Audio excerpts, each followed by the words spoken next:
పరలోకంలో ఆయన చిత్తం నెరవేర్చబడుచున్నట్లుగా భూమి యందు కూడా ఆయన చిత్తం నెరవేర్చబడాలన్నదే ఆయన సంకల్పం. అయితే ఈ ఈ క్రిస్మస్ ఈ శుభదినాన ఇంత సంతోషకరంగా ఉన్నటువంటి మనము ఈ భూమి మీద సంతోషకరంగా హడావుడిగా ఉన్నటువంటి ఈ దినాన మరి పరలోకంలో కూడా సంతోషం కలిగేటువంటి ఒక సందర్భం ఉంది. మనం ఎలాగైతే యేసు ప్రభు పుట్టాడని ఇక్కడ సంతోషపడుతూ పాటలు పాడుతూ ఆయన కీర్తించి సంతోషించి దేవుని మందిరంలో ఉత్సాహంతో ప్రభు సందులో కూర్చుని ఉన్నామో, అలాగుననే దేవుని యొక్క సన్నిధానంలో పరలోక రాజ్యంలో కూడా ఒక సంతోషకరమైనటువంటి ఒక సందర్భం ఎప్పుడు జరుగుతుంది అని మనం ఆలోచన చేస్తే, పరలోకంలో ఉన్నటువంటి దేవదూతలు పరలోకంలో పరిశుద్ధుడని నిత్యము గాన ప్రతిగానం చేయబడుచు కెరూబులు శరాబుల మధ్య స్తుతించబడుతున్న అతి పరిశుద్ధుడైనటువంటి దేవుడు దేవదూతలు ఎదుట సంతోషపడేటువంటి ఒక సమయం ఉంది. ఈ భూమి మీద జరిగేటువంటి ఒక కార్యక్రమం బట్టే, భూమి మీద జరిగేటువంటి ఒక పనిని బట్టే పరలోకంలో ఒక సంతోషం జరుగుతుందని దేవుని వాక్యలో రాయబడి ఉన్నది. అందరితో పాటు ఆయన సంతోషిస్తాడని రాయబడి ఉంది. ఈ భూమి మీద ఏమి జరిగితే పరలోకంలో సంతోషం కలుగుతుంది? నా ప్రశ్న అర్థమైందా? మనము క్రిస్మస్ జరుపుకోవడానికి వచ్చాము, ఆనందంతో జరుపుకుంటూ ఉన్నాం, ప్రపంచం అంతా జరుపుకుంటూ ఉన్నది. అయితే ఈ భూమి మీద జరిగేటువంటి ఒక పనిని బట్టి పరలోక రాజ్యంలో సహితము దేవదూతల ఎదుట దేవుడు సంతోషపడేటువంటి ఒక సందర్భం ఉంది. ఆయన ఎప్పుడు సంతోషపడతాడు? ఈ భూమి మీద ఒక పని జరిగితే ఆయన కూడా సంతోషపడతాడంట. ఆ పని ఏంటి? దేని బట్టి ఆయన సంతోషపడతాడు? ఆమేన్, హల్లెలూయా. ఏంటి పరలోకంలో కూడా సంతోషం కలిగేది ఏంటి అంటే, ఈ భూమి మీద యేసుక్రీస్తు ప్రభులు వారు ఆయన స్థాపింప పూనుకున్న పని ఏదైతే ఉన్నదో ఆ పని నెరవేర్చబడుతూ ఈ భూమి మీద ఉన్నటువంటి ఒక పాపి మారు మనసు పొంది రక్షించబడితే దేవదూతలు ఎదుట మహా సంతోషకరం జరుగుతుందంట. ఆమేన్, హల్లెలూయా. చదువుదామా ఆ మాటని? ఎక్కడుంది ఆ మాట? తీసి చదవగలుగుతారా?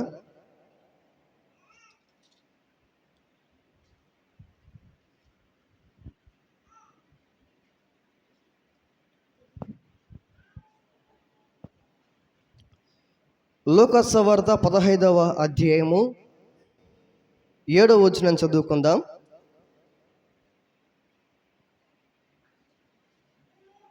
లూకా సువార్త 15వ అధ్యాయము 7వ వచనం. అటువలే మారు మనసు అక్కరలేని 99 మంది నీతిమంతుల విషయమై కలుగు సంతోషం కంటే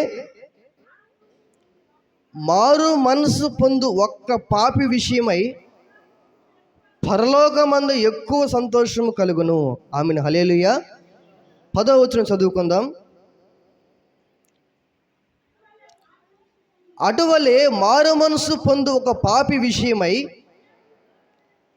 దేవుని దూతల ఎదుట సంతోషము కలుగునని మీతో చెప్పుచున్నాను అనెను. హల్లెలూయా.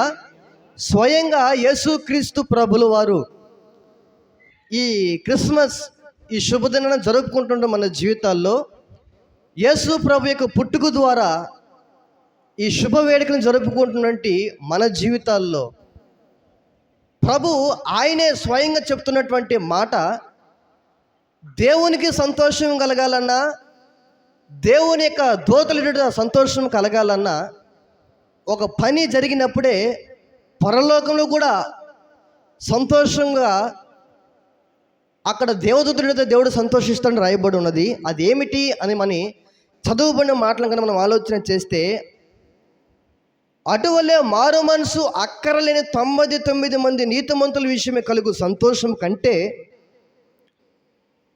మారు మనసు పొందు ఒక పాపి విషయమై పరలోకమందు ఎక్కువ సంతోషం కలుగును. హల్లెలూయా, హల్లెలూయా. 10వ వచనంలో చూస్తే, మారు మనసు పొందు ఒక పాప విషయమై దేవుని దూతల ఎదుట సంతోషము కలుగునని మీతో చెప్పుచున్నాను అనెను. హల్లెలూయా.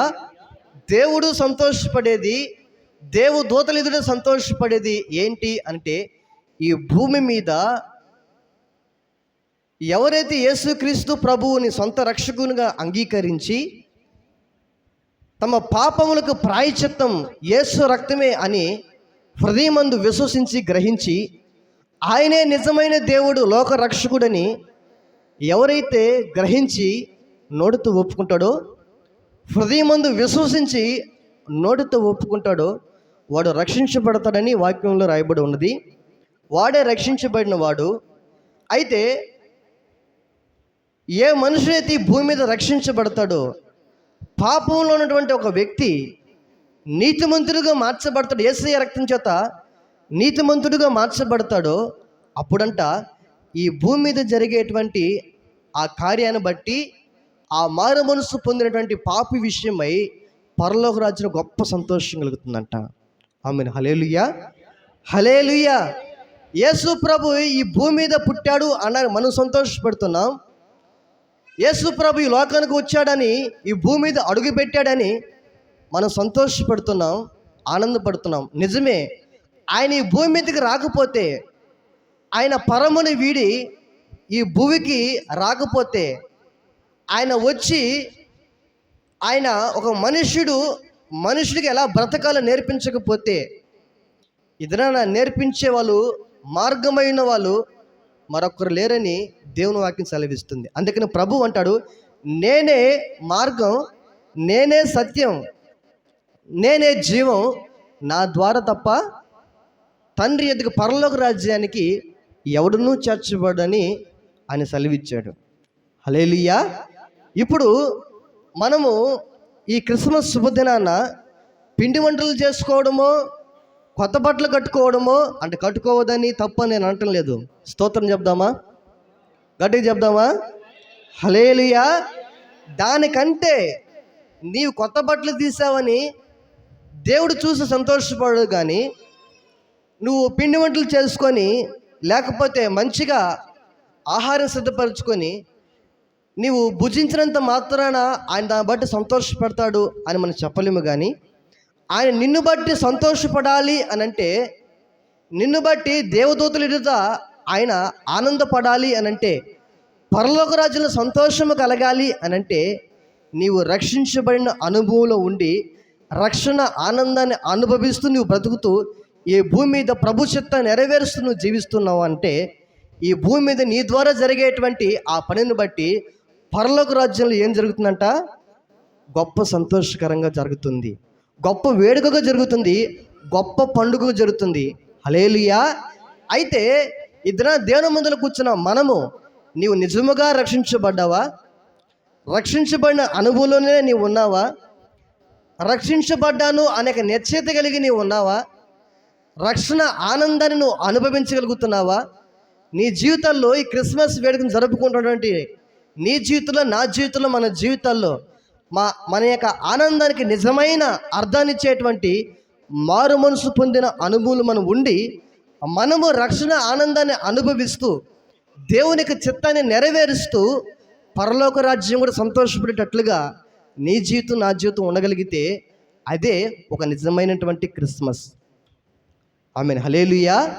నీవు రక్షించబడితే, నీవు మారు మనసు పొంది ఉంటే, యేసు ప్రభువును సొంత రక్షకునిగా అంగీకరించి పాప రోత జీవితాన్ని విడిచిపెట్టి ఆయన ఏ జీవితానైతే ఇవ్వడానికి ఇష్టపడి, నీకు ఏ జీవితానైతే నీకు ఇవ్వాలని ఆయన ఉద్దేశించి భూమి మీదకి వచ్చి ఎలా ఒక మనుషుడు జీవించాలో, ఎలా బ్రతకాలో ఆయన బ్రతికి ఆయన నీకు రుజువుగా నీకు చూపించి ఆయన పని ముగించుకొని, సత్యమైన దేవుడు ఆయన పని ముగించుకుని ఎలాగైతే తండ్రి పరలోక రాజ్యం చేర్చబడ్డాడో, నీవు కూడా యేసు ప్రభు నేనే మార్గం అన్నటువంటి రీతిలో ఆయన మార్గం నడిపించబడితే, నీవు నడవవలసినటువంటి త్రోవలో ఆయనని నడిపించే దేవుడే ఉన్నాడు.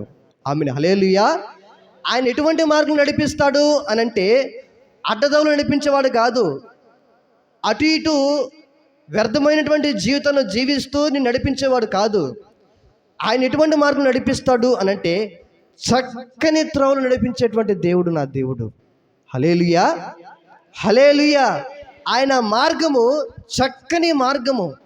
ఆ మార్గంలో ఆయన నడిచిన మార్గంలోనే నిన్ను నడిపించాలని ఆశ కలిగి, ఆలోచన కలిగి, ఆయన సంకల్పం కలిగి నిన్ను రక్షించడం నిమిత్తమే, ఎవరి కోసమో మరొకరి కోసమో కాదు, కానీ ఎవరికి వారుగా వ్యక్తిగతాలుగా నీ ఒక్కడి కోసమే, నా ఒక్కడి కోసమే, మనందరి కోసమే సర్వలోక మానవులేక పాప పరిహార్థం నిమిత్తమై బలిగా మార్చబడు నిమిత్తమే, రక్తం చిందించబడు నిమిత్తమే, మరణపు ములను విరుచుట నిమిత్తమే ఆయన భూమి దగ్గరకు వచ్చాడు.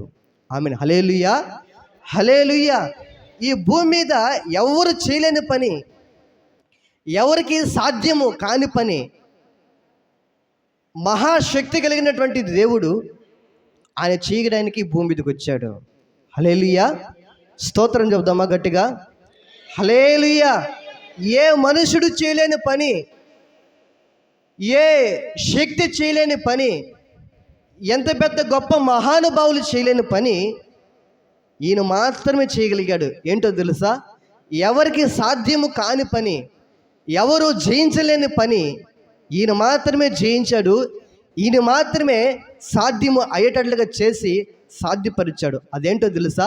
ఈ భూమి మీదకి ఆయన మనుషునిగా వచ్చి కన్యక గర్భాన పరిశుద్ధాత్ముని ద్వారా ఈ యొక్క లోకానికి వచ్చి 33 సంవత్సరము జీవించి, నాలో పాపం ఉన్నదని మీలో ఎవరు నిరూపించగలరు, స్థాపించగలరని సవాలు విసిరి ఏ ఒక్కరూ ఏలెత్తి చూపించలేని బ్రతుకుని జీవితాన్ని ఆయన జీవించగలిగాడు.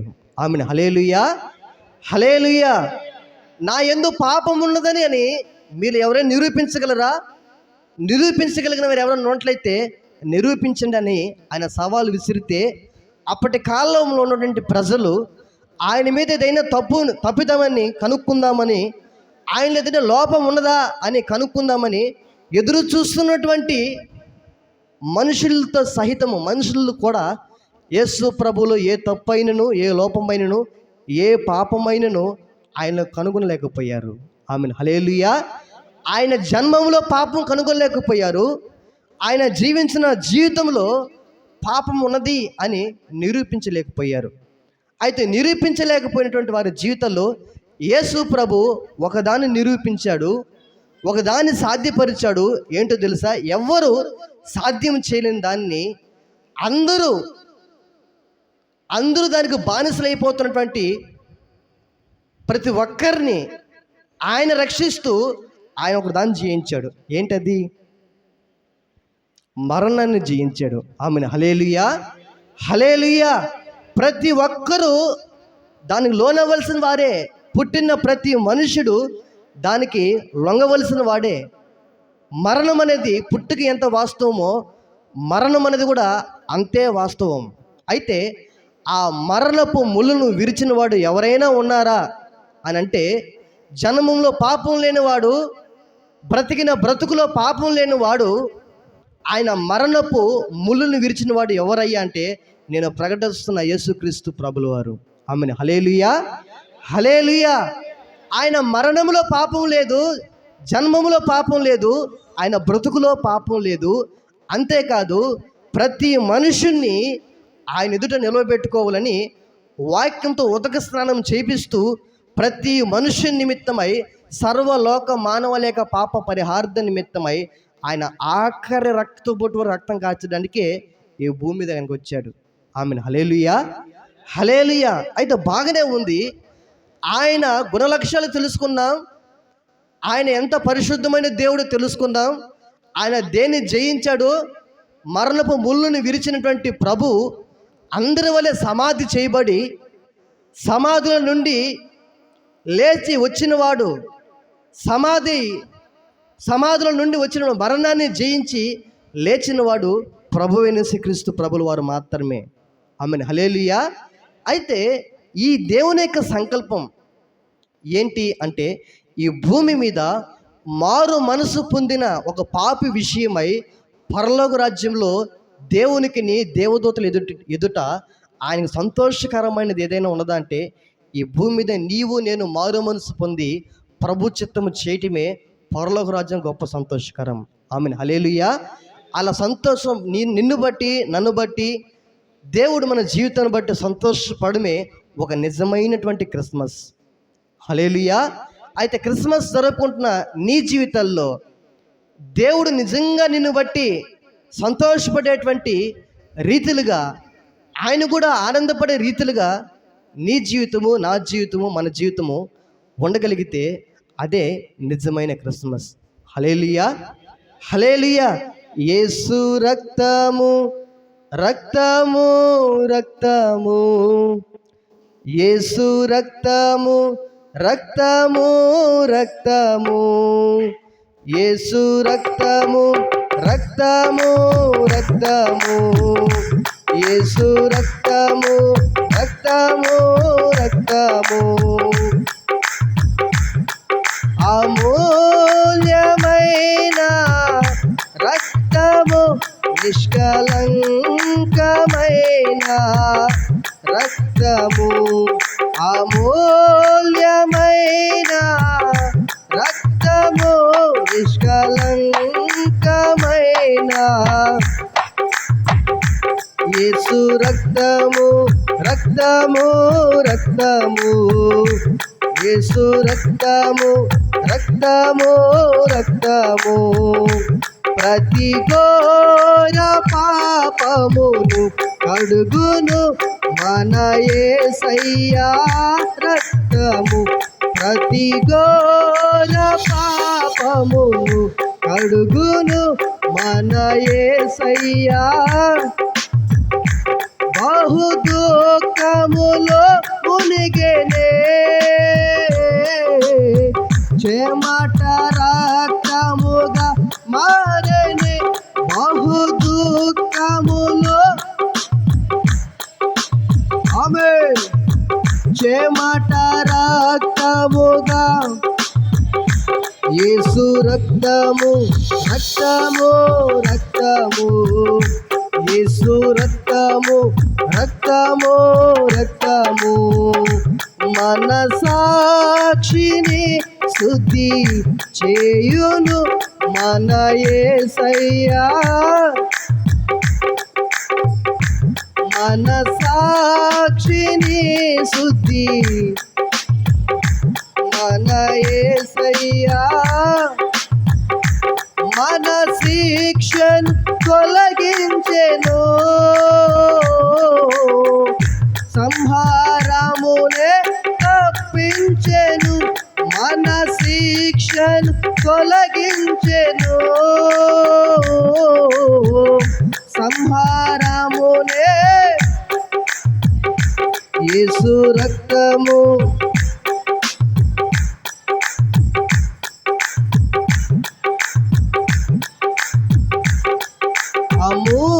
అమూల్యమైన నిష్కలంకమైన, అమూల్యమైన నిష్కలంకమైన రక్తము, యేసు రక్తము రక్తము రక్తము, యేసు రక్తము, యేసు రక్తము రక్తము రక్తము, యేసు రక్తము రక్తము రక్తము, యేసు రక్తము రక్తము రక్తము, యేసు రక్తము రక్తము రక్తము. అమూల్యమైన రక్తము, నిష్కలంకమైన, అమూల్యమైన రక్తము, నిష్కలంకమైన రక్తము, యేసు రక్తము రక్తము రక్తము, యేసు రక్తము రక్తము రక్తము, యేసు రక్తము రక్తము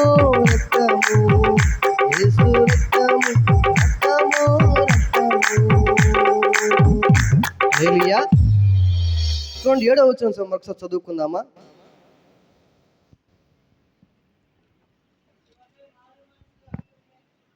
ఏంటంట? 99 మంది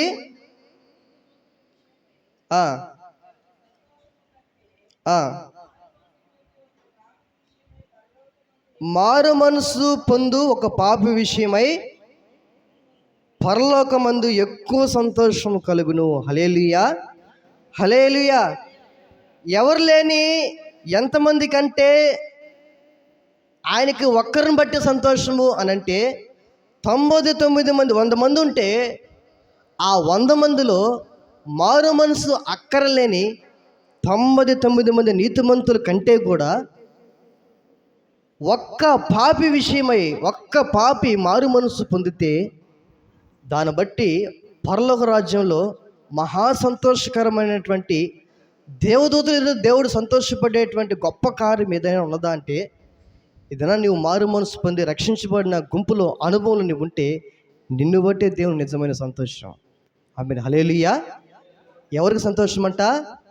దేవుడే సంతోషపడేటువంటి గొప్ప కార్యం ఏంటి అని అంటే నీవు మారు మనసు పొందుటయే, దేవుని చిత్తానుసారమైనటువంటి ఆయన మార్గంలో నడుచుటయే నిజమైనటువంటి క్రిస్మస్, నిజమైనటువంటి సంతోషము, దేవుడు సంతోషపడేటువంటి సంతోషం. వాక్యం సెలవిస్తుంది, ఏ ఒక్కరు నీతిమంతులేడు, ఒక్కరు కూడా నీతిమంతులేడంట. అందుకనే దావీదు మహాభక్తుడు కీర్తనకారుడు ఒక మాట అంటాడు. కీర్తన గ్రంథము 51వ అధ్యాయము 5వ వచనం చదువుకుందాం.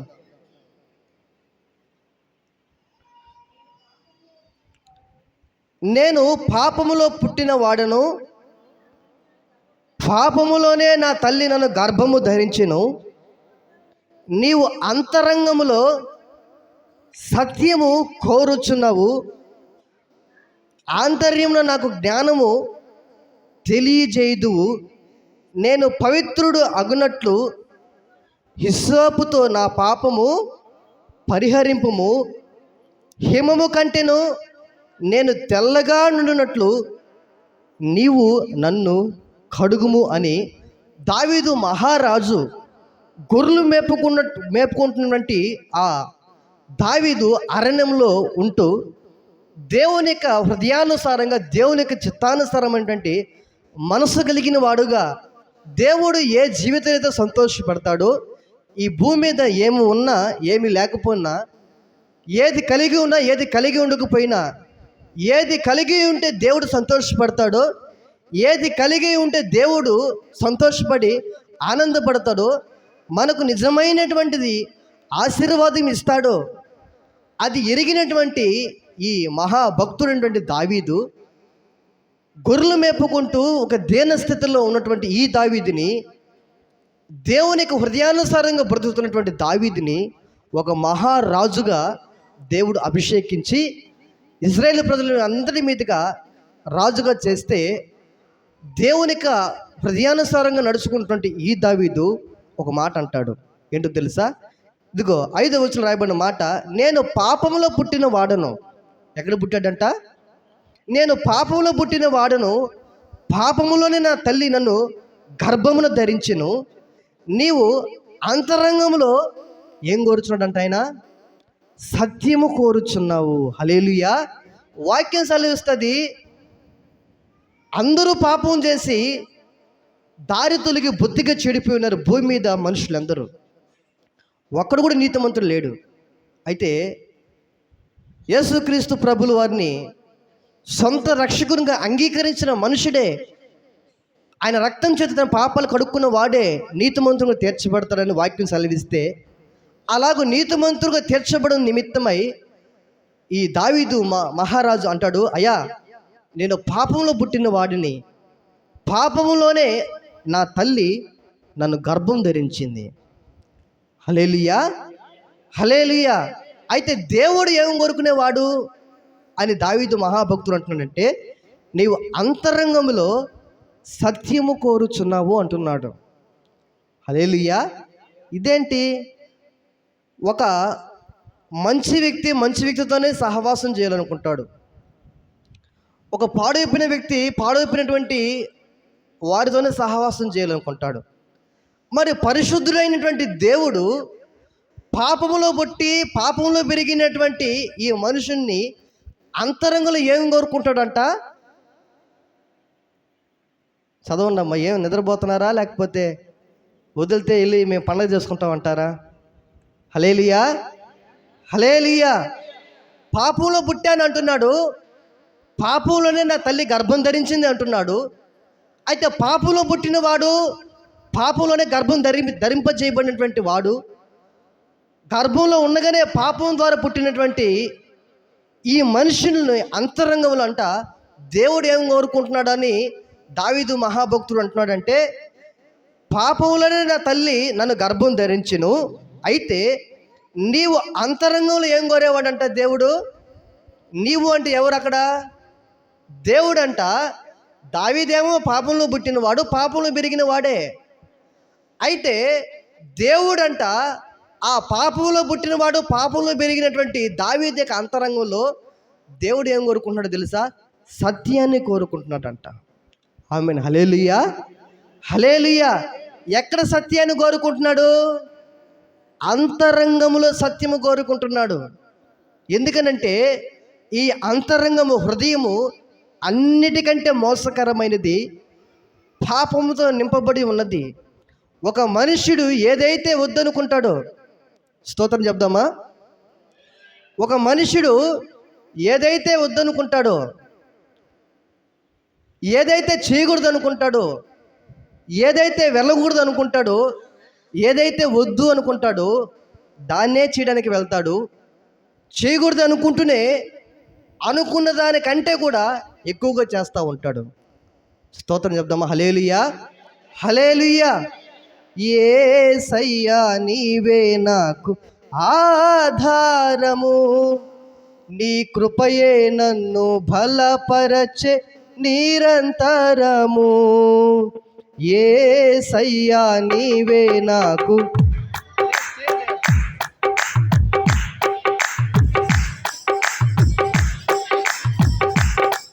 నా నీరి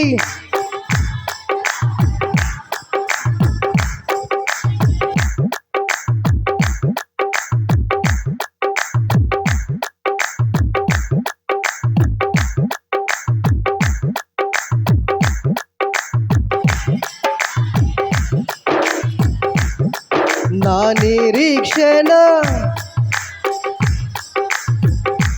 నన్ను ఎడబాయని దైవమా, యేసయ్యా నీవే నాకు ఆధారము, నీ కృపయే నన్ను బలపరచే. యేసయ్యా నీవే నాకు,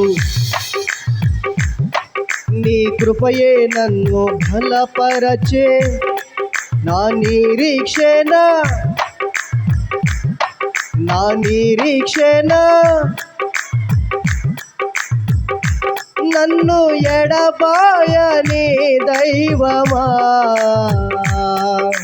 యేసయ్యా నీవే నాకు ఆధారము, నీ కృపయే నన్ను బలపరచే నిరంతరము.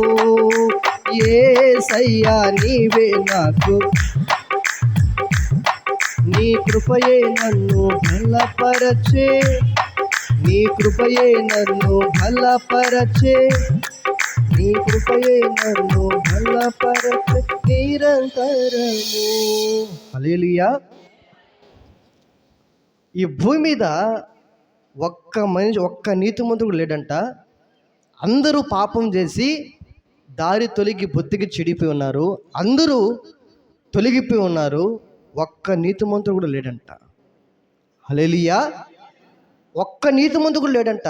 అందుకని దావీదు అంటాడు, నేను పాపంలో పుట్టిన వాడినయ్యా, పాపంలోనే నా తల్లి గర్భం ధరించింది.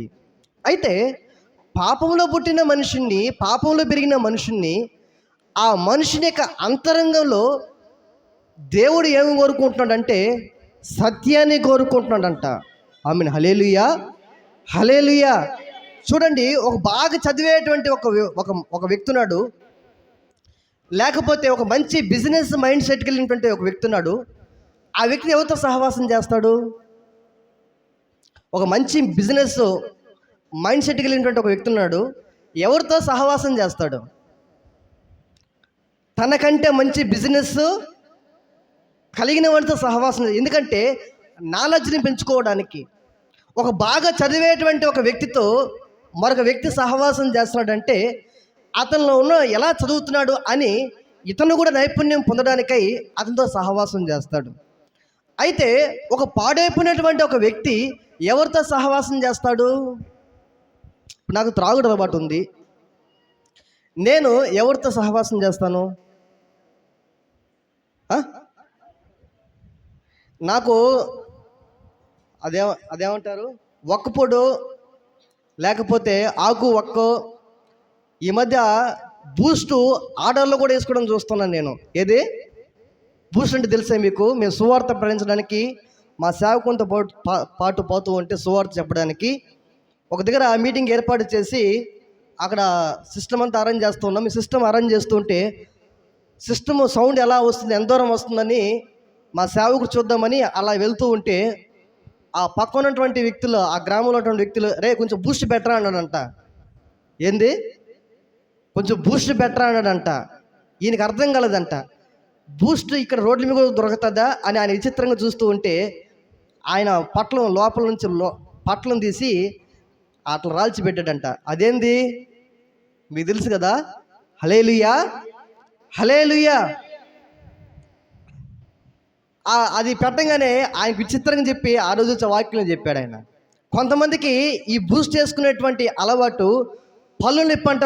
ఒక ఆమెకి ఎందుకు వేసుకుంటాం ఈ పరిస్థితి అని అంటే, పళ్ళు నొప్పి అందుకని వేసుకుంటున్నానంటే ఇంకో పెద్ద ఆయన అడిగాడు, అది వేసుకోకపోతే ఏమి అంటే డాక్టరే చెప్పాడంట. ఏమని? పళ్ళు నొప్పి అయితే దాన్ని కొంచెం పెట్టుకోమ్మా, అది నొప్పి లేకుండా ఉంటుందని చెప్పాడంట. ఇప్పుడు ఆ పొల్లు లేకుండా అయిపోయింది. అక్కడ ఆపరేషన్ చేసి ఏం చేయాల్సి వచ్చిందో తెలుసా? క్యాన్సర్ ఆపరేషన్ చేయాల్సి వచ్చింది అక్కడ. ఎక్కడా ఏడా ఈ బూస్ట్ పెట్టుకుంటా ఉండింది ఎవరు? స్త్రీల్లో అండి. మగవాళ్ళు అంటే అది మరొకటి. అలా చేయాలని కాదు నా ఉద్దేశం. హల్లెలూయా. ఇప్పుడు అక్కడ దాకా ఏం చేశారంటే అక్కడ దాకా కోసి ఆడేమొచ్చింది తెలుసా? క్యాన్సర్ వచ్చేసింది ఆమెకి. ఇప్పుడు ఆడ కోసి దాన్ని తీసి అవతలు పెట్టేశారు. ఇప్పుడు ఆ బూస్ట్ ఆమెకి ఏం చేసిందంటే ఆరోగ్యం ఇవ్వాల. ఆమెకి ఎట్లా పుట్టింది ఆలోచన అంటే, ఇవి ఎట్ట పుట్టింది ఆమెకి ఆ బూస్ట్ వేసుకునేటువంటి ఆలోచన ఎట్ట పుట్టింది అంటే, ఇంకో అమ్మ వేసుకునే బూస్ట్ వేసుకునే అమ్మ ఉంటుంది, ఆ అమ్మతో సహవాసం చేసి ఈ అమ్మకి ఏం వచ్చిందంటే ఈ బూస్ట్ వేసుకునేటువంటి అలవాటు వచ్చింది. వచ్చిన కారణం బట్టి ఆడదా కోసుకునే పరిస్థితి వచ్చింది. హల్లెలూయా. ఒక మనుష్యుడు ఏదైతే వద్దనుకుంటాడో, ఏదైతే చేయకూడదు అనుకుంటాడో అదే చేస్తాడు. అందుకని వాక్యం రాయబడింది, హృదయము అన్నిటికంటే ఘోరమైన వ్యాధి గలది, దాన్ని గ్రహించుట ఎవరి తరము ఎవరికి సాధ్యము అని వాక్యంలో రాయబడింది. ఎవరో పక్కన వ్యక్తి మోసం చేయడం కాదు, కానీ నీ హృదయమే నిన్ను మోసం చేస్తుంది, నువ్వు గ్రహించాలి. హల్లెలూయా హల్లెలూయా. నువ్వేదైతే నీ అంతరంగంలో కలిగి ఉంటావో, అందుకనే నీ హృదయం నిండందే నోరు మాట్లాడదు. హృదయం నిండితేనే నోరు మాట్లాడుతుందని వాక్యం సెలవిస్తుంది. ఇప్పుడు నీ అంతరంగము ఏదైతే నింపబడి ఉంటుందో, దేనితైతే కప్పబడి ఉంటుందో దానితోనే నువ్వు సహవాసం చేస్తాము, అందులోనే వారితోనే నువ్వు సహవాసం చేస్తావు. అయితే దావీదు యొక్క మహాభక్తుడు అంటాడు, అయ్యా నేను పాపంలో పుట్టిన వాడిని, పాపపు ఆలోచనలో ఉన్నవాడిని, పాపంలో పెరిగిన వాడిని, పాపపు స్వభావం కలిగిన వాడిని. అయితే నా జీవితంలో నీవేం కోరుకుంటున్నావు అని అంటే సత్యాన్ని కోరుకుంటున్నావయ్యా అని దావీదు యొక్క మహాభక్తుడు అంటున్నాడు. ఆమెను హల్లెలూయా. దావీదు ఆరాధన చేస్తున్నటువంటి దేవుడు ఎవరు అనంటే ఆయన సత్యవంతుడు, ఆయనే మార్గమై ఉన్నవాడు, ఆయనే సత్యమై ఉన్నవాడు. ఆయన సత్యవంతుడు గనుక ఆ పాపలు పుట్టి పాపలు పెరుగుతున్నటువంటి మనుషుని యొక్క జీవితాల్లో అంతరంగంలో ఇప్పుడు ఏం కోరుకుంటున్నాడు? దేవుడు సత్యాన్ని కోరుకుంటున్నాడు. ఆమెను హల్లెలూయా. నీవు ఆయన సత్యవంతుడు గనుక ఆయన మనలో సత్యాన్ని స్థాపించాలని ఆయన పరమును వీడి ఈ భూమికి దిగి వచ్చాడు. ఆమెను హల్లెలూయా. ఎందుకోసమో తెలుసా?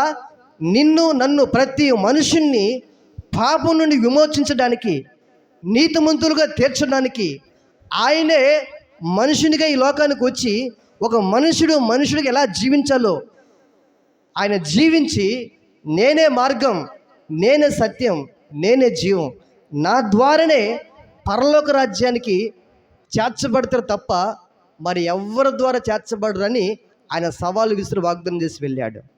ఆమేన్, హల్లెలూయా. ఇటువంటి మాట ఇంక ఎవరైనా చెప్పగలిగారా అనంటే ఏ మనుషుడు కానీ, ఏ మహానుభావుడు కానీ, ఏ శక్తులు కానీ చెప్పలేకపోయాయి. చెప్పగలిగిన వాడు ఒక్కడే, చేయగలిగిన వాడు, చేసిన వాడు, చేసి ముగించిన వాడే ఆయన. నేను ప్రకటిస్తున్న యేసుక్రీస్తు ప్రభుల వారు, ఆ ప్రభు అయిన యేసుక్రీస్తు మాత్రమే ఆయన చెప్పింది చెప్పినట్టుగా చేసి ముగించి సర్వలోక మానవుల యొక్క పాప పరిహార్థ నిమిత్తమై ఆఖరి రక్త బొట్టు వరకు పరిశుద్ధమైన రక్తాన్ని కాచి ఆయన మరణించి, మరణాన్ని జయించి, పునరుద్ధరణి మృత్యుంజయుడై లేచి మనందరి కోసమై పరలోక రాజ్యంలో స్థానాన్ని స్థాపించడానికి, ఇవ్వడానికే ఆయన మనకంటే ముందుగా ప్రధాన యాజకుడు ముందుకు వెళ్ళాడు. ఆమేన్, హల్లెలూయా. ఇటువంటి దేవుడు అంతరంగంలో సత్యాన్ని కోరేవాడు, అంతరంగంలో పరిశుద్ధతను కోరేవాడు, అంతరంగంలో పవిత్రతను కోరేవాడు. అందుకనే పాపి అయిన ఒక మనుషుడు రక్షించబడితే ఆ మారు మనసు పొందిన పాపి విషయమై యేసు ప్రభును సొంత రక్షకునిగా అంగీకరించినటువంటి వ్యక్తురాల నిమిత్తమై పరలోక రాజ్యంలో గొప్ప సంతోషం కలుగుతుందంట. ఆమేన్, హల్లెలూయా, హల్లెలూయా. అయితే ఈ దినాన యేసుక్రీస్తు ప్రభు యొక్క మాటలు వింటున్న నీ జీవితాల్లో నీవు గ్రహించగలిగితే, యేసు ప్రభు అన్నాడు, నేను మతాన్ని స్థాపించడానికి యేసుక్రీస్తు ప్రభువుని అంగీకరిస్తే మతాన్ని పుచ్చుకున్నట్టు కాదు. ఇదైనా యేసు ప్రభును ప్రకటిస్తున్న నేను 16-17 సంవత్సరాల ప్రాయంలో ఈ యేసుక్రీస్తు ప్రభువుల వారిని నా సొంత రక్షకునిగా అంగీకరించక ముందు నా జీవితం ఎలా ఉన్నదని ఆలోచన చేస్తే 9వ క్లాసులోనే వ్యర్థమైనటువంటి వ్యసనాలకి అలవాటు పడిన జీవితం నాది. స్తోత్రం చెప్దామా? హల్లెలూయా. నేను చేస్తున్నటువంటి నా సహవాసం, నేను ఉంటున్నటువంటి నివాసం యొక్క ఆ చుట్టుపక్కల ఆ కుటుంబాల యొక్క యవనస్తుల యొక్క విధానం బట్టి, మా యొక్క గ్రామ యొక్క పరిస్థితిని బట్టి, నివాసం చేస్తున్నటువంటి పరిస్థితిని బట్టి నాకు 9వ క్లాసులోనే, 9వ క్లాస్ అంటే ఎంత వయసు ఉంటుంది? ఒక 13, 12, 13, 14 ఆ వయసులోనే రాగోని అలవాట్లు నాకు అక్కడ ప్రారంభించబడితే, మరి 10th క్లాస్కి వచ్చేసరికి మరి కొంత అందులోకి వెళ్ళిపోతే ఇంటర్మీడియట్ స్టేజ్కి వెళ్ళిపోయేసరికి అందులో పూర్తిగా కూరుకుపోయి నేను వెళ్ళిన చదువు కోసం చదువు పక్కన పెట్టేసి వెళ్ళగొని అలవాటుకి బానిసైపోయినటువంటి జీవితం. హల్లెలూయా, హల్లెలూయా. అప్పుడు ఆ 16-17 సంవత్సరాల ప్రాయంలో యేసు ప్రభు గురించి నాకు సువార్త ప్రకటిస్తే దేవుని మందిరానికి వెళితే అక్కడ వాక్య భాగం ద్వారా, సేవకుని ద్వారా ప్రభువు నాతో మాట్లాడితే నేను చేసినవన్నీ అక్కడ ఆ సేవకుడు మాట్లాడుతూ ఉంటే నేను చేసినవన్నీ ఆ మనుషుడికి ఎవరు చెప్పారు? నేనెవరో ఆయనకు తెలీదు, ఆయన ఎవరో నాకు తెలీదు. నేను చేసినటువంటి అవన్నీ కూడా చెప్తున్నాడు.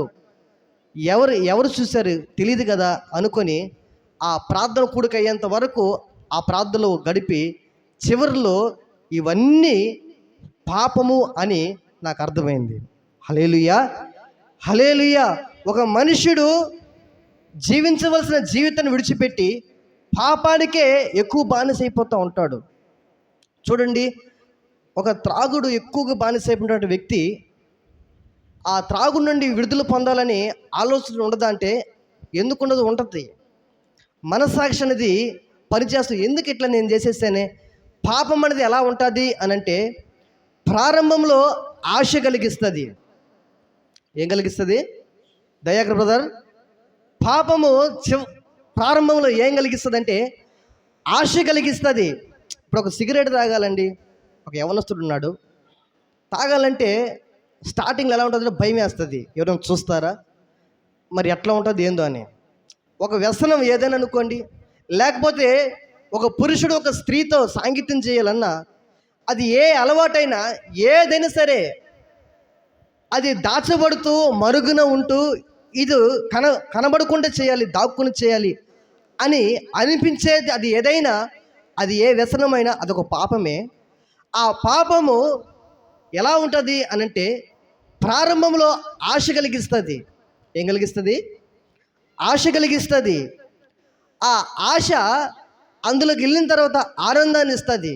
దీనికి మించిన ఆనందం మరొకటి లేదు. ఇదే ప్రపంచం. ఇంత జీవితం విడిచిపెట్టి నేను మరొకలాగా బతుకుతున్నానా? ఇది కదా ఆనందము అన్నట్లుగా అనిపిస్తుంది. మొదట ఆశ, రెండవది ఆనందము. ఆ ఆనందం అంతా అయిపోయిన తర్వాత చివరిలో మిగిలిచ్చేదే ఆవేదన. హల్లెలూయా, హల్లెలూయా. ఆశ చూపించి ఆనందాన్ని ఇచ్చి చివరిగా ఆవేదన మిగిలిచ్చేదే పాపం. ఆ పాపం ఆ తప్పుని ఆ రోజు చేయకుంటే బాగుండేది అనిపిస్తుంది. ఆ అలవాటు, ఆ పని వారితో వెళ్ళకుంటూ ఉంటే బాగుండేదేమో అనిపిస్తుంది. చివరికి అందులోకి వెళ్ళిపోయిన తర్వాత ఆ ఆవేదనతో నా జీవితం ఏంటి, నా బ్రతికేంటి ఇలా అయిపోయింది అని ఆవేదన మిగిలిస్తుంది. ఆ ఆవేదన మిగిల్చిన ఆ ఆవేదనలోనే అనేక మంది ప్రాణాలు తీసుకునేటువంటి పరిస్థితులకు వెళ్ళిపోతూ ఉన్నారు. హల్లెలూయా. ఆదరణ పొందలేక, సరైన నిర్ణయాలు చెప్పేవారు లేక, ఆదరించేవారు లేక, సరైన మార్గం నడిపించేవారు లేక వారు మరణమే, దీన్ని మించింది మరొక లేదు అని అనేక మంది మరణిస్తున్నారు. అయితే ఆ మరణాన్ని తప్పించడానికి, ఆ ఆవేదనలో నుండి విడిపించడానికి యేసుక్రీస్తు ప్రభులు వారు 2025 సంవత్సరాల క్రితమే ఆయన దేవుడిగా ఉండి మానవుడికి లోకానికి వచ్చి సర్వలోక మానవ లేక పాప పరిహార్థ నిమిత్తమై ఆఖరి రక్తబొట్టు వరకు రక్తము కాచి మరణించి మరణాన్ని జయించి పునరుద్ధరణి మృత్యుంజయుడి తిరిగి లేచాడు. ఆమేన్, హల్లెలూయా. అలాగో మరణాన్ని జయించిన వాడు మరొకరు ఎవరు లేరు. అలాగో పరిశుద్ధంగా బ్రతికిన వారు ఎవరు లేరు. నశించిన దాన్ని వెతకి రక్షించడానికి క్రీస్తు యేసు ఈ లోకానికి వచ్చాడని వాక్యం సెలవిస్తుంది. ఆమేన్, హల్లెలూయా. అయితే నీవు నశించిపోతున్నటువంటి నీ జీవితాన్ని, మరణానికి దారి తీస్తున్నటువంటి నీ బ్రతుకుని రక్షించడానికి, నిత్య జీవాన్ని ఇవ్వడానికే నీవు కానీ యేసు ప్రభు సొంత రక్షకునిగా అంగీకరించి నీ జీవితాన్ని ఆయనకి అప్పగిస్తే నీ జీవితాన్ని చక్కని త్వరలో నడిపించి నిన్ను నిత్య జీవానికి అనుగ్రహించి ఆయనతో కూడా సదాకాలం ఉండేటువంటి గొప్ప భాగ్యాన్ని ప్రభు నీకు నాకు ఇవ్వాలన్నదే ఈ క్రిస్మస్ ఈ సందర్భంగా యేసు ప్రభు మనం తెలియపరుస్తున్నది. ఆమె హల్లెలూయా, హల్లెలూయా. అయితే నేను 2 చిన్న మాటలు చెప్పి నేను ముగిస్తాను. ఇంకా ఒక 5 నిమిషాలు నేను ముగిస్తాను.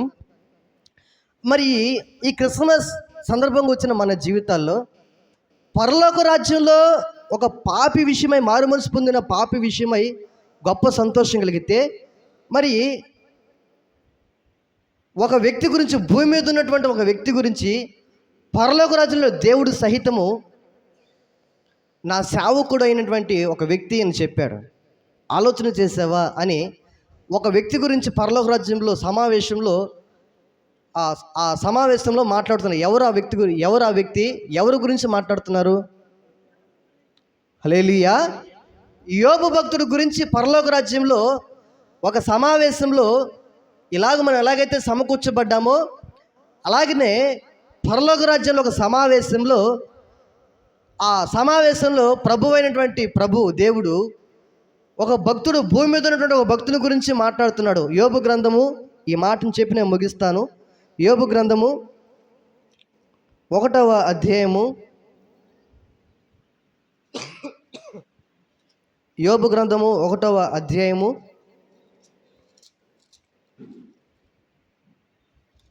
8వ వచనం. అందుకు యెహోవా, నీవు నా సేవకుడైన యోబు సంగతి ఆలోచించితివా? అతడు, లేకపోతే 6 నుంచి చదవండి. దేవదూతలు యెహోవా సన్నిధిని నిలుచుటకై వచ్చిన దినము ఒకటి తటస్థించెను. ఆ దినమున అపవాదియగు వాడు వారితో కలిసి వచ్చెను. యెహోవా, నీవెక్కడి నుండి వచ్చితివి వారిని అడుగుగా, అపవాది భూమి మీద అటు ఇటు తిరుగులాడుచు అందులో సంచరించుచు వచ్చితినని యెహోవాకు ప్రత్యుత్తరం ఇచ్చెను. హల్లెలూయా.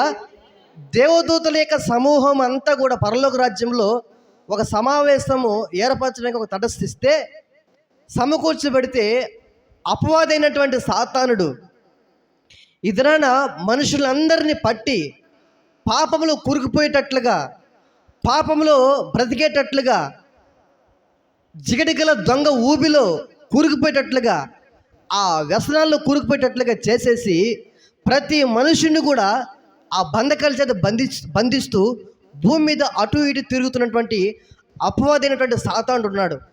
ఏ మనుషుడైనా నిజమైనటువంటి అనుభవంలోనికి రాలేక, క్రీస్తు యేసు ప్రభు చెప్పిన మార్గంలోనికి రాలేక పాపంలోనే బ్రతుకోవడానికి గల కారణం ఏంటి అంటే, ఈ భూమి మీద అటు ఇటు తిరుగుతున్న అపవాదైన సాతానుడు ప్రతి మనుషుణ్ణి పాపం అనే జిగటగల దొంగ ఊబులోనికి నెట్టివేస్తూ, వారిని సంఖ్యలతో బంధిస్తూ ఆ వ్యసనాలను ఉడిపోయేటట్లుగా చేస్తూ ఉంటే, ఆ వ్యసనాల్లో నుండి, ఆ బందీ గృహంలో నుండి, ఆ జిగటగల దొంగ ఊబుల నుండి లేవనెత్తడానికి యేసు ప్రభు ఈ లోకానికి వచ్చి రక్తం గార్చాడు.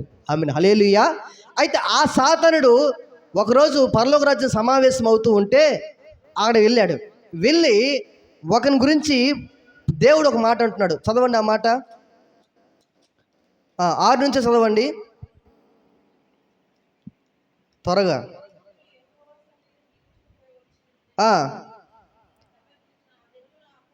ఆ దినమున అపవాదియగు వాడు వారితో కలిసి వచ్చాడు.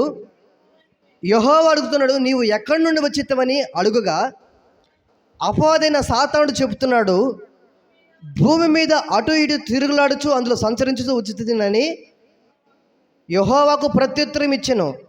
అందుకు యెహోవా, నీవు నా సేవకుడైన యోబు సంగతి ఆలోచించితివా? అతడు యథార్థమైన వాడు, యథార్థవర్తనుడు, న్యాయవంతుడు, దేవుని యందు భయము భక్తి కలిగి చెడుతనాన్ని విసర్జించిన వాడు, భూమి మీద అతని వంటి వాడు ఎవడనూ లేడని సాక్షాత్తు దేవుడే ఈ భూమి మీద భక్తుడైనటువంటి యోబు గురించి అపవాదైన సాతానుతో చెప్తున్నాడు. ఇదిగో సాతాను, నీవు భూమి మీద అటు ఇటు తిరుగుతూ మనుషులందరినీ పాపపు ఊపులో నెట్టివేస్తూ ఉన్నావు కదా, వ్యసనాల్లోకి నెట్టివేస్తూ ఉన్నావు.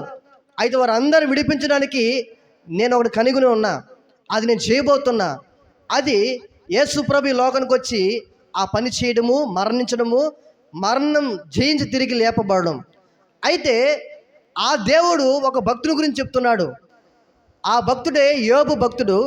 ఆ యోబు భక్తుడిని గురించి పరలోక రాజ్యం సమావేశం మాట్లాడుతూ అతని గురించి సాక్షాత్తు దేవుడు చెప్తున్న మాట ఏంటి అని అంటే, చూడండి ఎక్కడుంది ఆ మాట, చదవండి ఆ మాటని. 8వ వచనం, అందుకు యెహోవా, నీవు నా సేవకుడని యోబు సంగతి ఆలోచించితివా? అతడు ఎలాంటి వాడంట? యథార్థతమైన వాడంట. చూడండి, యథార్థత అంటే మనుషులు ఉన్నప్పుడు ఒకలాగా, మనుషులు లేనప్పుడు మరొకలాగా ప్రవర్తించేటువంటి ప్రవర్తన కాదు. స్తోత్రం చెప్దామా? యథార్థమైన వాడు అనంటే అందరూ ఉన్నప్పుడు ఎటువంటి ప్రవర్తన కలిగి ఉంటాడు, ఎవరు లేకపోయినా అందరూ చూస్తారనేటువంటి భయం లేక, ఎవరు చూస్తారని భయం కలిగిన వాడు, అందరిని చూస్తున్నవాడు ఒక వ్యక్తి ఉన్నాడు, ఆయనే దేవుడు. ఆయన అందరిని చూస్తున్నవాడు, ఆయన దృష్టికి నీతిమంతుడైన వాడే ధన్యుడు అని ఈ భూమి మీద మనుషులతో పాటు ఉన్న, మనుషులతో ఉన్నప్పుడు ఎలా ప్రవర్తిస్తాడో, మనుషులు లేకపోయినా తనని గమనించేవారు, చూసేవారు, తనెవరో తనేంటో తెలిసిన వారు లేకపోయినా, తెలియని ప్రజల మధ్య కూడా, తనెవరో తెలియని ప్రజల మధ్య కూడా యథార్థంగా నడుచుకునే వాడు యోబు భక్తుడు. ఆమెను హల్లెలూయా, హల్లెలూయా. యథార్థమైన మనసు కలిగిన వాడు, సత్యాన్ని అంతరంగంలో ఉంచుకున్నవాడు, దేవుడు చెప్పిన మార్గంలో నడిచేవాడు యథార్థతమైన వాడంట. అయితే దేవుని వాక్యం వింటున్న ప్రియ సహోదరుడా, సహోదరి, నీ గురించి నీతో పాటు పనిచేస్తున్న వారైనా, నీ కుటుంబీకులైనా, ఇరుగు పొరుగు వారైనా, నీవు నివాసం చేస్తున్న చుట్టుపక్కల వారైనా నీ గురించి ఏమని సాక్ష్యం ఇస్తున్నారు? హల్లెలూయా.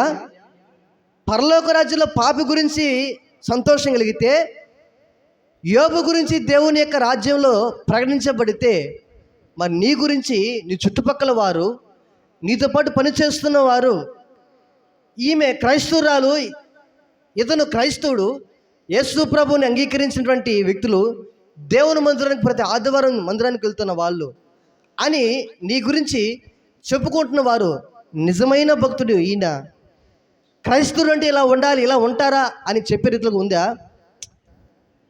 వీళ్ళు కూడా క్రైస్తవులేనా? ఈమె కూడా క్రైస్తవురాలేనా?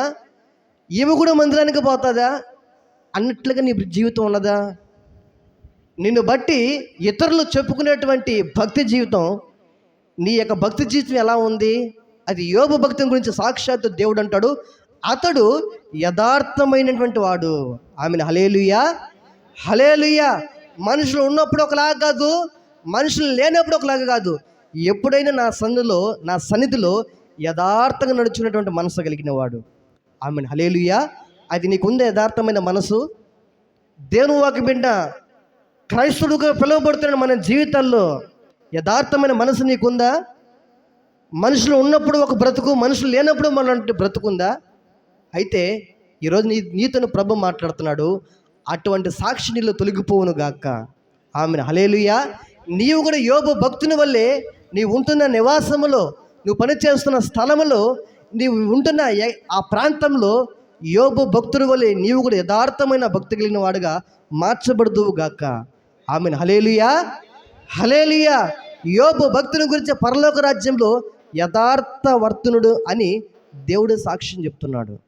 మరి నీ గురించి ఎలా సాక్ష్యం చెప్తున్నా నాకు తెలియదు, కానీ అయితే వాక్యం పెట్టిన నీవు కూడా యోబు భక్తుని వల్ల మార్చబడాలని ప్రభు ఉద్దేశం. ఆమెను హల్లెలూయా. అతని యథార్థవర్తనుడు. రెండవది చదవండి త్వరగా. న్యాయవంతుడు అంట. యథార్థవర్తనుడు, న్యాయవంతుడు, దేవుని యందు భయము భక్తి కలిగిన వాడు. కొంతమందికి భక్తి ఉంటుంది, భయం ఉండదు. స్తోత్రం చెప్దామా? నిద్రపోయే వాళ్ళు చెప్దామా? అది హల్లెలూయా. మీకు ఎప్పుడు సిగ్నల్ కావాలి ఎప్పుడు ఇస్తుంటాడు ఆయన. స్తోత్రం చెప్దాం. హల్లెలూయా. ఆయన నిద్రపోయినప్పుడు చెప్తాడు, నిద్రపోకపోయినా చెప్తాడు ఆయన. మీకు సిగ్నల్ కావాలంటే ఆయన చెప్పాడంటే ఓహో సిగ్నల్ రన్ని. స్తోత్రం చెప్దాం. హల్లెలూయా, హల్లెలూయా. చూడండి, కొంతమందికి భక్తి ఉంటుంది, భయం ఉండదు. త్రాగుబోతోడికైనా సరే భక్తి ఉంటుంది. ఏంటంటే మందిరానికి రావడం అనేది ఒక భక్తి, దేవుని ముందులో కూర్చోవడం భక్తి. క్రైస్తుడికే కాదు భక్తి, క్రైస్తుడి కంటే మహాభక్తి చేయగలిగిన వారు. ఒక యూట్యూబ్లో ఒక చిన్న షార్ట్ వీడియో చూశాను. ఒకరంట స్నానం కూడా చేయరంట, ఒకరు పళ్ళు కూడా దామురంట, కాళ్ళకి చెప్పులు కూడా వేసుకోరంట. వారి జీవితకాలం అంతయు వారు ప్రయాణిస్తూనే ఉంటారు. ఎక్కడెక్కడైతే వారి యొక్క ఆలయాలు ఉంటాయో ఆడికి వెళ్ళి జీవితకాలం అంతా వివాహం చేసుకోకుండా, స్నానమైన చేయకుండా, కట్టుకున్న బట్టలతో వారు సంవత్సర కాలం మొత్తం, వారి జీవితకాలం మొత్తం అలాగనే కొనసాగుతారంట. దేనికోసమో తెలుసా? వారు దేశమంతా వారు ఎక్కడెక్కడెక్కడైతే ఉన్నాయో ఆడికి వెళ్ళి అక్కడ ఉంటూ వారి జీవితాన్ని, కాలాన్ని వైరాగ్యం కలిగి కాలాన్ని గడుపుతున్నారు. హల్లెలూయా. ఎవరోళ్ళు? క్రైస్తవులు కాదు, యేసు ప్రభుని ఎరిగిన వారు కాదు. ఎట్టి వైరాగ్యం కలిగి ఉన్నారంటే, వివాహము కాకుండా, కనీసం స్నానమైనను చేయకుండా, కాళ్ళకి చెప్పులు లేకుండా తీర్థయాత్రలతో ప్రయాణం చేస్తూ ఉంటున్నారు. ఓ క్రైస్తవుడా, నిత్య దేవుని ఎరిగిన నీవు, సత్యాన్ని ఎరిగిన నీవు, అందరూ అట్నే ఉన్నారని నీవు కూడా ఏదో అయిపోతూ ఉన్నావా? లేకపోతే సత్యమైన వాక్యాన్ని చేతపట్టుకొని నీవు వెలిగిచ్చు, ఆకాశంలో వెలుగుతున్న తార వల్లే, వెలిగిచ్చు జ్యోతుల వల్లే నీవు మండుతూ ప్రకాశిస్తూ అనేక మందిని మండిస్తున్నావా? హల్లెలూయా, హల్లెలూయా. అయితే భక్తి చాలామందికి ఉంటుంది, అయితే ఏముండదు అనంటే భయమే ఉండదు. అందుకని వాక్యం రాయబడింది, భయము నొంది పాపం చేయొద్దని వాక్యం సెలవిస్తుంది. ఈ క్రైస్తవులో ప్రధానమైనది పాపం నుండి విమోచించబడము అని చెప్తే, ఇప్పుడు క్రైస్తవులు ఎలా అయిపోయారని అంటే, పాపం నుండి విమోచించబడడం కాదు, పాపంలో ఎలా బ్రతకడం నేర్పిస్తారు క్రైస్తవులు దినాన. క్రీస్తును ప్రకటించడము కాదు, అనేక మంది రక్షించబడడం కాదు. ఎలా అయిపోయింది తెలిసే క్రైస్తవ దినాన? రికార్డ్ డాన్సులతో డాన్స్ ప్రోగ్రాంలు అయిపోయినాయి ఈ దినాన. మంచి జీవితం కలిగి, మంచి బ్రతుకు కలిగి అనేక మంది ఇదే మార్గం, నా బ్రతుకు నా జీవితం ఒకప్పుడు ఎలా ఉన్నదో చూడండి, ఇప్పుడు నా జీవితం నా బ్రతుకుని ఎలా మార్చబడిందో చూడండి, మీరు రండి అని చెప్పగలిగే క్రైస్తవులు కరువైపోయారు ఈ దినాన్న. హల్లెలూయా. కరువైపోతున్నటువంటి క్రైస్తవులను బట్టి నీ సంభాషణ ఎలా ఉంది? క్రైస్తవులే ఎట్టున్నారు అని అంటున్నావంటే నీవెవరు అప్పుడు? హల్లెలూయా. క్రైస్తవులే అటు ఉన్నారంటే అప్పుడు నీవెవరు? నీవు రక్షించబడ్డావా లేదా? వాక్యం తెలుసా లేదా? కానీ యోబు భక్తుడంట దేవుని యందు భయం కలిగిన వాడు భక్తి కలిగిన వాడంట. కొంతమందికి భయం ఉంటే భక్తి ఉండదు, భక్తి ఉంటే భయం ఉండదు. కొంతమందికి దేవుని భయం ఉంటుంది, దేవుడు నాకు ఎక్కడైనా హాని కలిగిస్తాడేమో అని. కానీ ఏముండదంటే భక్తి ఉండదు. దేవుని మందిరం రావడం భక్తి, దేవుని మందిరంలో ఆరాధించడం భక్తి, దేవుని యొక్క వాక్యాన్ని శ్రద్ధగా వినడం భక్తి, దేవుని పరిచయం చేయడము భక్తి, దేవుని యొక్క పరిచయంలో పాలుపరచడం భక్తి. మన కష్టాన్ని మన యొక్క ప్రతిదీ దేవుని యొక్క సన్నిధానంలో పాలుపరుస్తుండడం భక్తి. అయితే భయం కలిగి ఉన్నావా? భయం కలిగి దేవుని సన్నిధిలో నడుచుకుంటున్నావా? అయితే యోబు భక్తుడు దేవుని యందు భయము భక్తి కలిగి నడుచుకున్నటువంటి వ్యక్తి గనుక చెడుతనాన్ని విసర్జించిన వాడు, తన జీవితంలో చెడుతనాన్ని విసర్జించిన వాడు, దేవుని యందు భయభక్తులు కలిగిన వాడు, న్యాయమైన వాడు, యథార్థమైన మనసు కలిగిన వాడు. కనుక ఈ వ్యక్తి గురించి, ఈ భూమి మీద చేసే భక్తి పనుల గురించి పరలోక రాజ్యంలో మాట్లాడుకుంటున్నారు. ఆమేన్. హల్లెలూయా. హల్లెలూయా. నీవు చేసే భక్తి నీ గురించి మాట్లాడుకుంటూ చేస్తుంది. నీవు నడిచేటువంటి నడవడిక, నువ్వు చేసేటువంటి ప్రవర్తన, నువ్వు చేసే పనులు నీ గురించి పత్రికల వలె చదవగలిగినట్లు చేస్తుంది. నీవు మంచి ప్రవర్తన కలిగి ఉంటే ఇతను నిజమైన క్రైస్తవుడు, నిజమైన క్రైస్తవురాలు ఇలా ఉంటారు అని చెప్పి సాక్ష్యం ఇచ్చి నీ గురించి మాట్లాడగలిగితే, మరొక సాక్ష్యం ఉన్నది, ఈమె కూడా క్రైస్తవురాలా, ఈయన కూడా క్రైస్తవుడా, ఈయన కూడా మందిరానికి పోయేటువంటి వ్యక్తి, ఇట్లా కూడా ఉంటారా అని చెప్పుకున్నటువంటి భక్తి చెప్పేటువంటి మాటలు సాక్ష్యం. ఏ సాక్ష్యం కావాలని నీవు దేవుని మందిరం వచ్చి కూర్చొని దేవుని వాక్యం వింటున్నావు? హల్లెలూయా. మన జీవితంలో నూతన సంవత్సరం అడుగు పెట్టబోతాం. మన జీవితాల్లో ఈ 2025 సంవత్సరం, ఈ క్రిస్మస్, ఈ డిసెంబర్ 25వ తారీఖున దేవుని యొక్క ఈ క్రిస్మస్ ఆరాధన జరుపుకుంటున్నటువంటి మన జీవితాల్లో దేవుని వాక్యం ఏంటో నీ జీవితాల్లో, నీ భక్తి జీవితం నూతన సంవత్సరంలో ఒక యోబు భక్తుని యొక్క జీవితంలో మార్చబడును గాక. ఆమేన్. హల్లెలూయా. మనము కూడా రోషం కలిగిన భక్తులనికి వచ్చుదుము గాక. హల్లెలూయా. మన తీర్మానాలు యోబు భక్తుల మార్చబడును గాక. ఆమేన్. హల్లెలూయా. ఆశ ఉందా నీకు? ప్రభు కొరకు బ్రతకాలని తీర్మానం ఉంటే, ప్రభు కొరకు జీవించాలని ఆశ ఉంటే, అలాగూ బ్రతకాలని చింత నీలో ఉంటే, బ్రతికించడానికి చక్కని మార్గం నడిపించడానికి ప్రభు ఈ లోకానికి వచ్చాడు. అది క్రిస్మస్ ఆరాధన. ఆమేన్. హల్లెలూయా. నీవు అటువంటి తీర్మానం కలిగి ఉంటే, యోబు భక్తుడి వలె యథార్థంగా, న్యాయవంతుడుగా, చెడుతనాన్ని విసర్జించిన వాడుగా, దేవుని యందు భయభక్తులు కలిగిన వాడుగా, నీవు మారు మనసు పొంది రక్షించబడి, రక్షణ గుంపులో చేర్చబడి రక్షణ ఆనందాన్ని అనుభవించగలిగిన జీవితం, ఇతరులకి మాదిరికరమైన జీవితం కలిగిన జీవితం నీకుంటే, నీవు మారు మనసు పొందిన నీ ఒక్కని బట్టి పరలోక రాజ్యం గొప్ప సంతోషం కలుగుతుంది. అదే నిజమైనటువంటి క్రిస్మస్. హల్లెలూయా. అదే దేవుడు సంతోషపడేటువంటి నిజమైనటువంటి క్రియ కార్యం. ప్రభు ఈ వాక్యాన్ని ప్రభు మన వినికిడిలో దీవించి ఆశీర్వదించును గాక. ప్రార్థన చేసుకుందాం. చిన్న